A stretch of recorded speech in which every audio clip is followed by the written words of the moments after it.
I'm guessing that Mega SoreAss is actually Misty, because just got a couple more comments on the videos, and of course, you know, Red Snapper, more like decrepit lap dancer. Ooh, God, I don't know if I should feel insulted or not, but no, it's Red Snapper, okay? And decrepit lap dancer? Not yet. I actually don't. You know, I have fake hips, yeah. I do. I've got complete titanium hips down to the kneecaps. But I'm not decrepit. I can still give a really good lap dance if I want to. And then another comment. Oh yeah, this was just a few minutes ago. See, 40 minutes ago. Hey Ruby, do you know how to use a computer? Oh yeah, of course you do. You're a convicted felon for cyber stalking. Look it up there at the Ventura County Courts. Like that's a secret.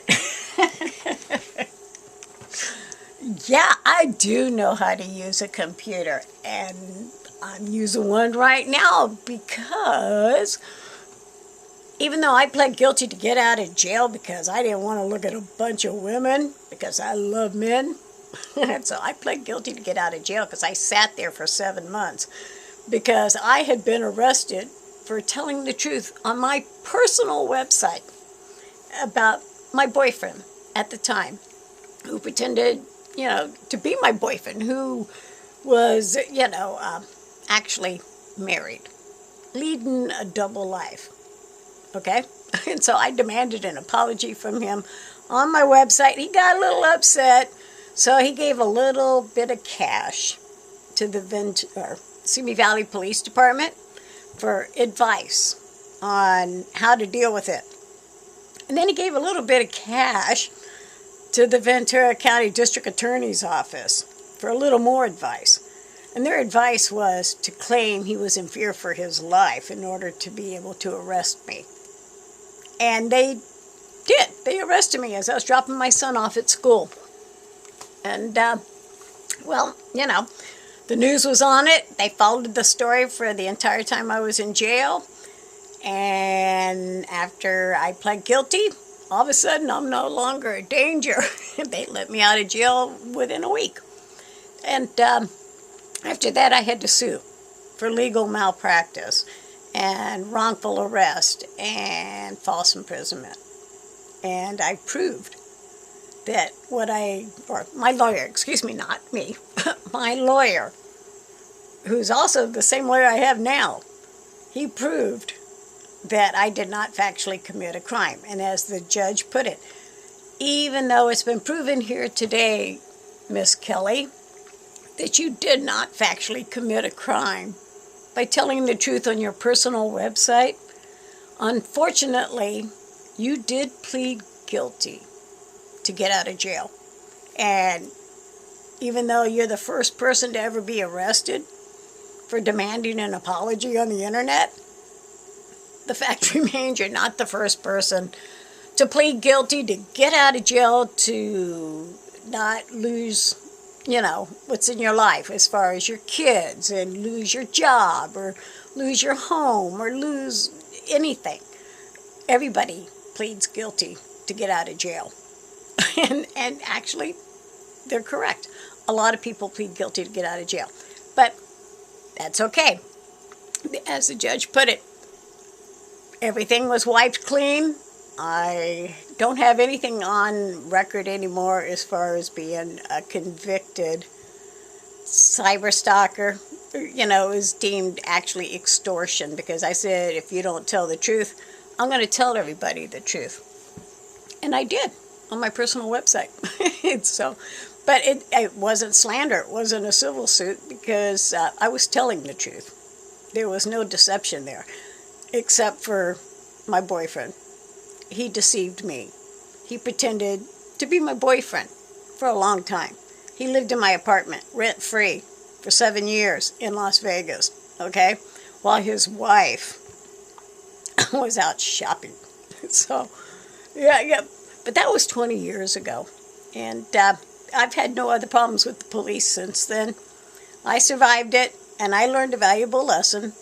No matter how bad a man screws me over, I will never demand an apology ever again, because you just don't know who he knows or who he can pay to cause you a little grief.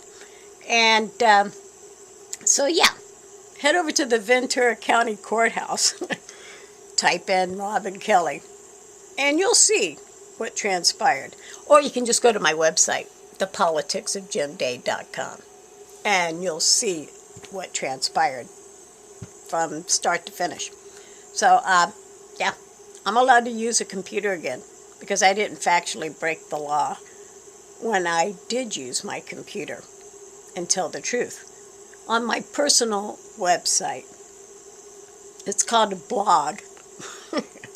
A lot of people have them, but I guess 20 years ago, yeah, it was still relatively new. But in the meantime, yeah, I got no secrets. To me, people who have secrets have a lot to hide, and I don't have anything to hide.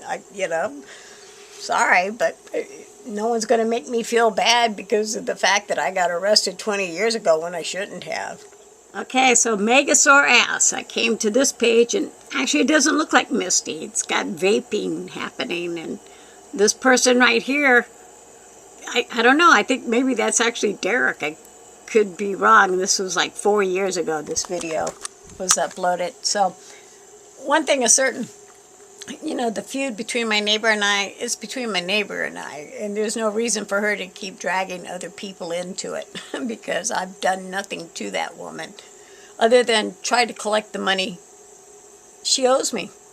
And I'm doing it via all the legal channels, as far as going through the sheriff, going through the courthouse. But apparently, yeah, she's got some people that are starting to feel sorry for her. Yeah, I don't feel sorry for her. Sorry, I don't, because I know that she owes me that money because she intentionally caused me to spend a bunch of money in a courtroom for 2 years. And so the judge determined, yeah, she owes me some money. So I am using the courthouse and the sheriff to get her to pay me since she refuses to pay me. Other people are now jumping into her defense. I really think if these people feel that my neighbor is,